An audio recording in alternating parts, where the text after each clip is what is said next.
Hey, everybody, and welcome to the 9 to Side podcast, where we chat with super amazing and inspirational people who've pounded the pavement before and after their 9 to 5s to get their side hustles off the ground.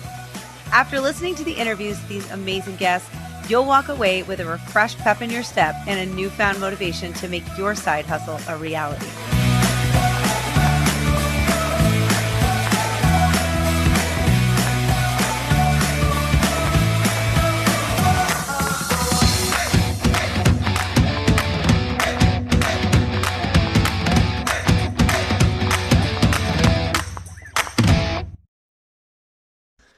Hey, everybody, and welcome to Season 2, Episode 8 of the 9 to Side podcast. I think I say that in a different order every time, but it's fine.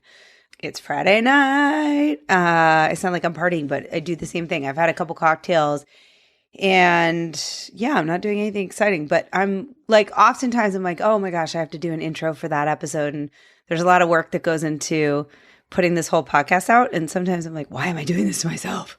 It's another commitment. But then I realize that it really does bring me a lot of joy, because the reason that I do it is to meet and get to talk to people that I think are doing like truly amazing, cool things that I have absolutely no idea about. And this is like such a perfect example. So this guy, his name is Derek Gorthy, and his company is called Enshrine. And he does something that, like, I swear, I have tried for the longest time to sound smart and be like, okay, you can explain it to me. I kind of know what you're talking about. I have literally no idea. I am so beyond my depth in this realm. So his company is the Web3 community engagement platform. That's what Enshrine is, and that's his business. And it empowers creators to build experiences for their fans through blockchain technology.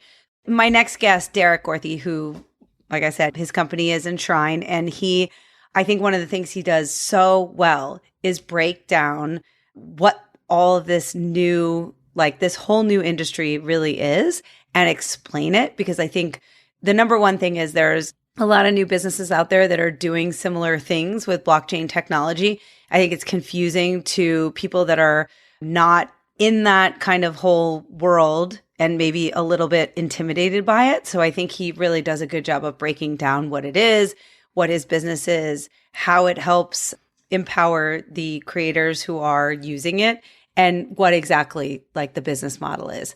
So without further ado, here is my interview with Derek Gorthy. Thanks for joining. Appreciate you being here. Before we get started, I just wanted you to tell us, kind of where you're from, where you currently live now, and then give us kind of the quick elevator pitch of what you do, and let us know if it is currently a side hustle or whether it's your full-time job. So originally born and raised in Colorado, grew up in a town called Colorado Springs. It's like an hour south of Denver. Went to school, same as yours, CU Boulder. So after that, moved out to the West Coast, up to Seattle for tech consulting initially, and then got burnt out relatively quickly there. Transitioned into a full-time role as a software engineer at Zillow, which is still my full-time role today. The elevator pitch, right? The exciting thing that came here to talk about. It's a company called Enshrine. It's me and 5 other folks. So 4 of them are software engineers, and one of them is a more, business-focused community manager, which is the side of the business that I'm on. So we have 4 devs working full-time on the platform, and then me and the other community manager kind of working with content creators and stuff like that, which I'm sure we'll get into. So high level pitch is our platform is a Web3 community engagement platform that empowers creators to build unique experiences for their fans, backed by blockchain technology. So our kind of tagline that we're using on everything is we're shifting the balance of power towards content creators by enabling direct financial relationships between those creators and their audiences, which I know that's a lot of words. I'm sure that there are a lot in there that we'll probably need to dive into, but that's the 30,000 foot view.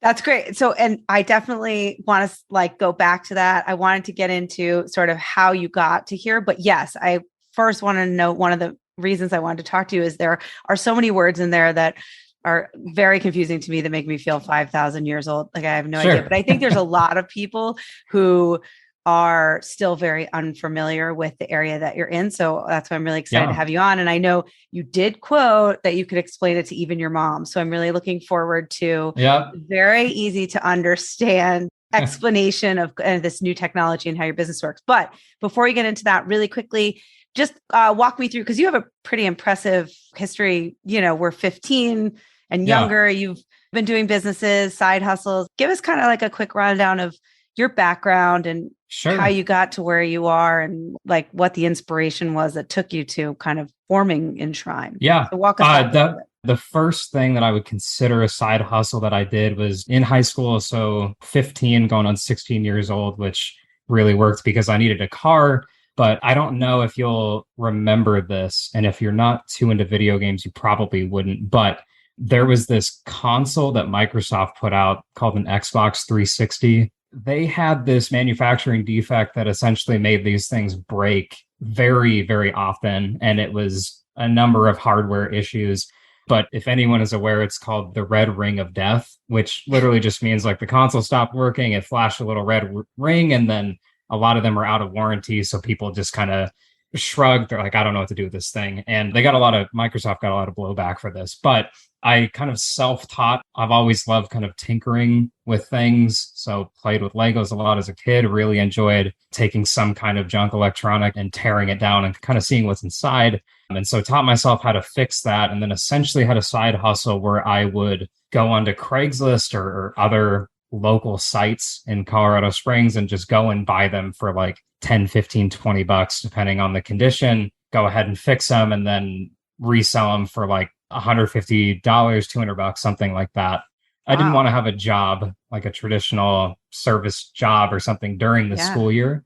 And I really enjoyed doing it, and definitely teaches you a lot meeting with random people on Craigslist at like 16 years old. So I got to say there was a lot of life experiences, a lot of life lessons. That's kind of where it started. And then from 16 all the way through, actually last year, we like just closed down that business, transitioned that into like a used phone, used electronics retailer, basically. So would buy these older model phones, older like Samsungs and iPhones, post them on eBay, Amazon, other sites, buy them in like 50 or 100 of them, and then kind of just retail them at a markup. So a little bit less, I guess, like creative and technical, but some of it involved fixing them. So there was still a little bit of that, but essentially just started in an e-commerce store and really was able to do that throughout college and sort of fund my all the things that you do in college. Was that your main gig for making money? Was that? Besides internships, but during the year, yeah, definitely. I mean, it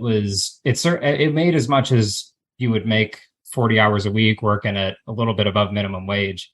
And I did it in my spare time, That's right, brilliant. in between classes or late at night when I wanted to take a break from studying or something. While you were doing that, like the hustle on the side, you were interning. Were you looking to get into a corporate job, or did that kind of side hustle sort of make you feel like, you know what, I really love doing my own thing?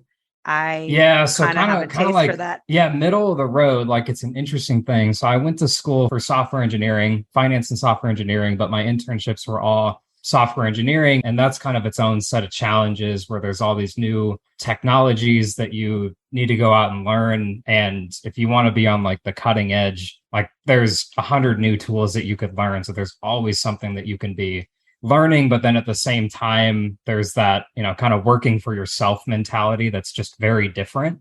And so it's definitely more stable, obviously, going for the 9 to 5, which I eventually landed on out of college because I want some kind of financial stability. I want to move to Seattle. It's an expensive place. And, the side hustles that I was doing at the time, mainly that e-commerce store one, just wouldn't have been enough to fund that on its own. Like, it's a very expensive city. So what did you do once you moved on to find a corporate job? What's the job that you got eventually? Yeah, so I landed in consulting. So still tech consulting for a firm up in Seattle. And that was an interesting experience. So I traveled quite a bit. I had experience in like a specific technology, which we don't have to go into that, but like a specific technology that at the company that I was working for. Now I want to know what it is. It's called Apache Spark. So super, super high level. It's a tool that you use for processing a lot of data very quickly. like terabytes of information in a way that's efficient.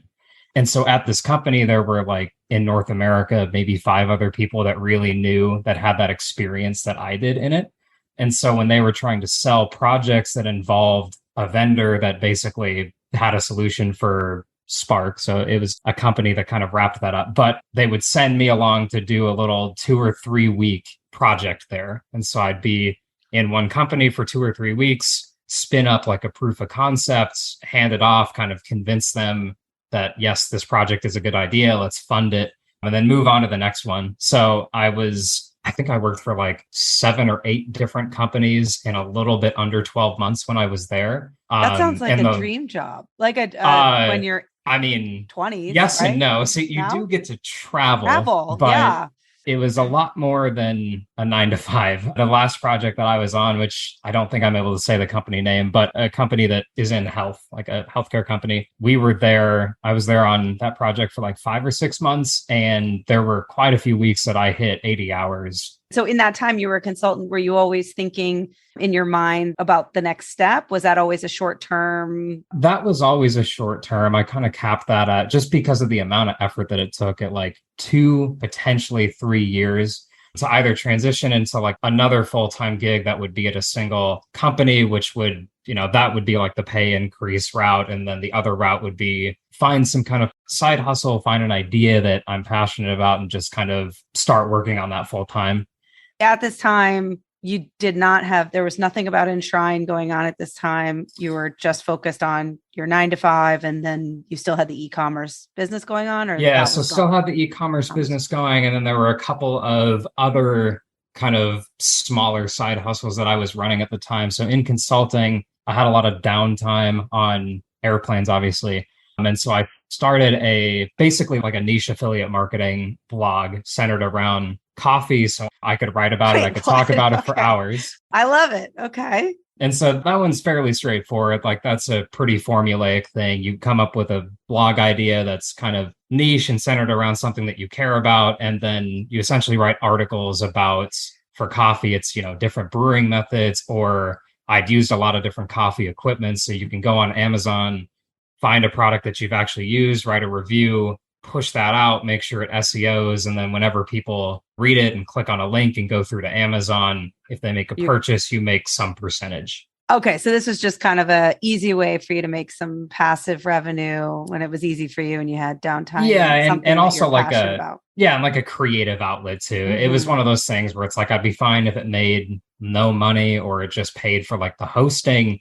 which it didn't do a whole lot better than that, because what I learned pretty quickly is coffee is obviously not niche enough, but some of the articles still have traction. Is it still going? Yeah. What's it called? Like, what's your blog? It's called Bougie Bean. So bougie is spelled kind of interesting, but it's BOUGIE and then BEAN.com. Oh, so great. I'm learning so much there's so many layers to it. I love this. You're like, So Bougie Bean, you're consulting. What happens after that? When do you get into the full-time job that you're currently in? So that's where I'm currently. So I work at Zillow in software engineering, pretty similar role to what I was doing in consulting, just for a single company instead of a bunch of them.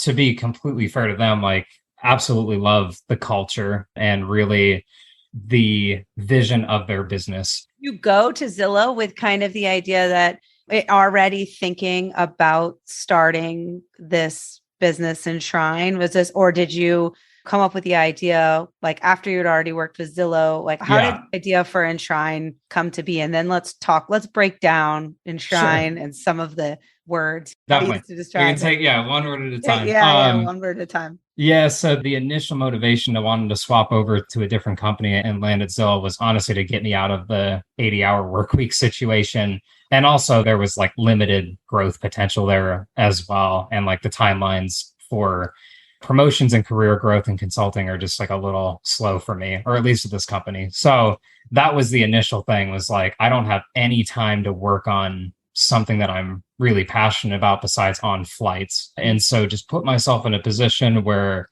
I get to learn from experienced software engineers, sort of get a lot of my personal time back, reestablish what is any healthy schedule, because I didn't really have that with all the traveling. I feel like I'm just one of those people that you have ideas for, could you make an app for this? And most of them are very stupid, which is completely fair. Like that's part of the coming up with the side hustle idea. You're going to have a lot of ones that are not great before you land on one that you think like, oh, this actually has potential. So Right. it wasn't until early 2020. So COVID hit, and then not that far after when you see crypto in the news. So the first time you probably saw it was like 2017.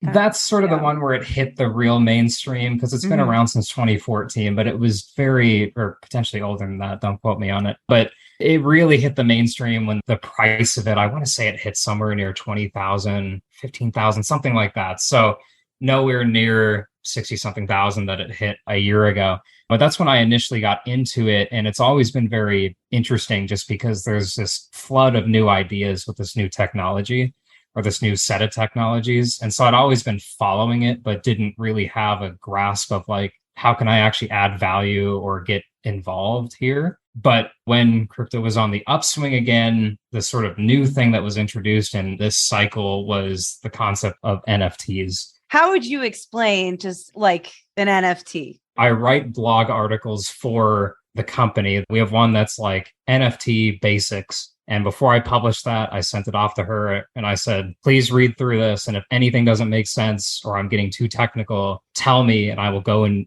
fix it. It's not even dumbing it down. It's just like, it's something that you can understand if someone just explains it to you the right way. And a lot of people in the crypto space try and get very technical. It's the same as software. They get very technical, use these words that people don't really understand. So NFT stands for non-fungible token. To kind of understand how that's different from a fungible token, which is Bitcoin or Ethereum or any of those. The analogy is like a fungible token is like a dollar bill. I could take a dollar bill into a bank, deposit it, ask them for a different dollar bill back. And those two are more or less the same. They have different serial numbers, different wear and tear, but functionally they're the same. An NFT or a non-fungible token just means that any individual token is distinct from every other one. And so like an analogy, if you were to take like a deck of cards, like each one of those cards, well, it's still a card, has a different, it might be a face card, it might be an ace or two or three, right? Or it might be a different suit, but each one of them is distinct from one another, even though they are pretty similar. So super high level, that's all an NFT is. Got it.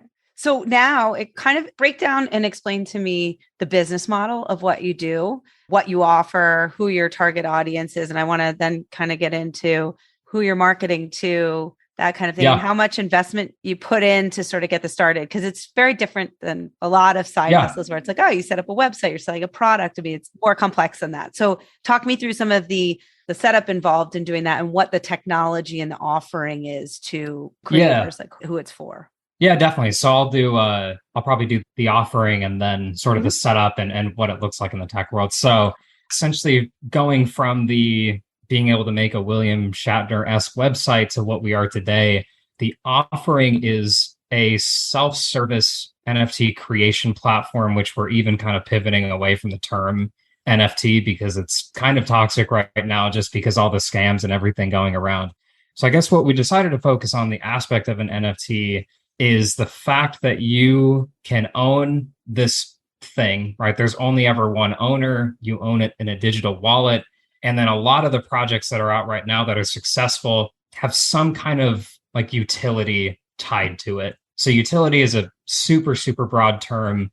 Definitely like feel free to use your imagination. But like a couple examples would be, in our case, we're looking at content creators. So let's say I'm a content creator and I want to have a phone call every 3 months with a group of 10 fans. What I could do is create 10 NFTs, 10 of these tokens, and say anyone that owns these tokens at every third month will get to get on this call and only those 3 people. And kind of the cool thing that makes it different than Patreon is kind of a competitor in this space is that Patreon, there's like a one-way flow of money. So you pay for a subscription, you get something for that subscription, you can stop subscribing, but there's no way that money really ever circulates beyond that. But with NFTs and just it being sort of decentralized, is that now the thing that you own, if there's a utility attached to it that's worth money, like if you had a content creator that you wanted to talk to every 3 months, maybe not put an exact dollar value to it, but you could say this would be worth some amount of money to me. Like that would be cool. And then not only own it, but then resell it and kind of think of it as like an investment in this creator that I really like. So that utility doesn't have to be, like a phone call. It could be custom merch. It could be discount codes. It could act as like a password to gated content, like password protected content. But it's kind of deviating from this subscription model, which all these other platforms are using. Got it. Okay. So when you say creator, I guess I'm thinking in terms of your audience, who are the people that are using your service? Like I was thinking famous people, like musicians, but can it be anybody that wants to essentially create something? Like who are you actually marketing? Are you doing like specific marketing to certain types of people? Yeah, definitely. So we are trying to build the platform for as generic an audience as possible. The initial content creators that we're going with, are you familiar with like the website Twitch, or I know Facebook has a Facebook gaming equivalent? Yeah, so basically people that live stream to audiences. We are initially marketing to them individually, and then many of them belong to, they're called esports organizations. So just collectives of these gamers and these streamers. And we kind of landed on that as a target audience because their fans are already accustomed to directly financially engaging with that creator. So you subscribe on Twitch or you send them money for a shout out on stream or something like that. In a way that like on Instagram or TikTok, you have a content creator, you're typically not sending them money. You're indirectly paying them because you watch ads on the platform and the platform pays them out. Got it. Okay. Because I was wondering also about the barrier of educating people on what it is and how it works. So if you're working with that type of target audience, I'm assuming, and also their fans, if they're already used to doing that, there's less of a barrier of having to really explain and break down like what NFT is, because I think, a lot of people are still very confused by it. Yeah. So we're taking the same approach with the site. So how we have it set up, you could log on to that site, have no idea that you were buying an NFT. Like you could say, I think we phrase it as like token on the site, but you could be watching a content creator on stream and they say, hey, go to this site. I have 100 editions of this. We call them listings. They could call it NFTs or tokens or whatever word that they want to use. And anyone that owns one of these 100 gets whatever it is, like a custom hoodie that's a limited release thing. And in that process, you can set up your account, make the purchase pretty much the exact same way as any other e-commerce store. And you can know absolutely nothing about the blockchain technologies that are backing it, all the transactions that have to happen on the back end. You just know, I own this thing, I see it in my account here, and I just got a message from the creator saying, send us your address and we'll send you the merch, whatever it is. Got it. Can you take that currency and take it off your site onto another platform and resell it somewhere else and use it somewhere else? Or like what keeps people kind of sticky on your site? Like how are you getting and keeping clients and retaining them on your site? Like the value that makes you different than, I know some of the main points, but what are some of those points that kind of make you different? Definitely. So I don't know if I don't think from day one, there will be an automated way to take that NFT off the site, but we can certainly, if you have another wallet somewhere and you requested, I don't want this on the site, like my account's wallet anymore, I want it over here. We could send that, it would be off somewhere else, and then you can trade it on any marketplace. You have the wallet, you're free to trade it. What makes people sticky to the platform is, number one, ease of use. So there is a fairly large market of people that collect NFTs, but relative to everyone that's consuming this content, it's extremely small. Like the vast majority of these NFT transactions are kind of happening within a very small group of people. And so if you have this stuff on a very technical site, like if you were to go onto a big marketplace, like an NFT marketplace is called OpenSea, you would have to know how to create a wallet, how to purchase cryptocurrency with fiat currency, which would, you have to do all this identity verification for money laundering reasons on these platforms. Once you get it there, you have to send the money to your wallet, and then you actually have to make the transaction on OpenSea. So it's already at least a week if you're getting into it. It's also one of those things where it's like it's 4 steps. You're going to have a lot of people just say, this is not worth it. I don't really care this much. Like, that's the other cool thing about our site is you pay with a credit card or a debit card. We pay out the creators on our site with USD, with dollars, and we handle all the crypto stuff, which, as we've seen in the past couple months, is very volatile. You don't have to deal with any of that. So it's all cash in, cash out, like how they're used to like getting paid on other platforms. So we're trying to keep it the same there. I just was curious to know how you guys make money. Like what are you taking on the back end? Is there like a standard across the board? Like when do you take your fee and where does that come out of?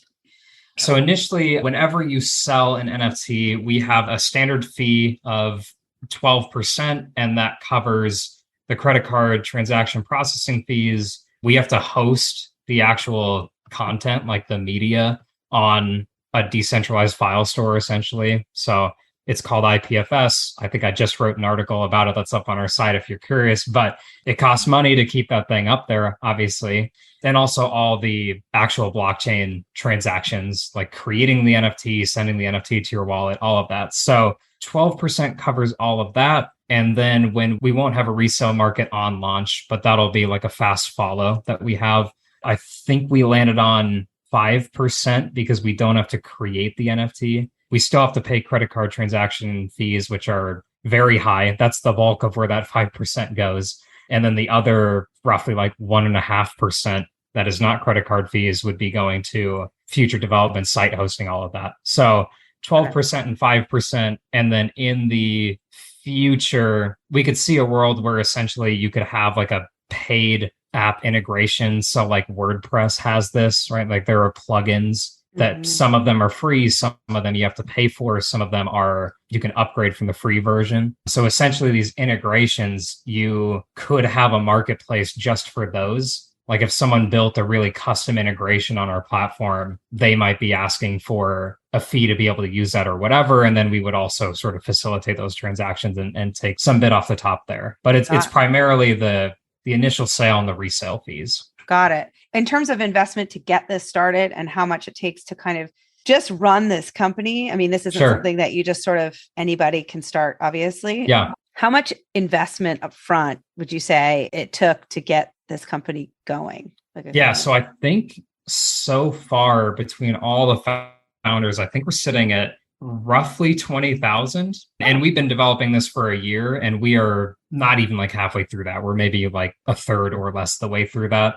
The real investment is just time. Like this is 20 hours a week from everyone on the team, sort of for a year building this site out, because we decided not to kind of outsource the code, and we decided to be very lean with the marketing. Like we're individually trying to contact streamers or esports orgs. So we really don't have advertising fees. Keeping the platform running when it's in test mode, when it's pre-release, is pretty cheap.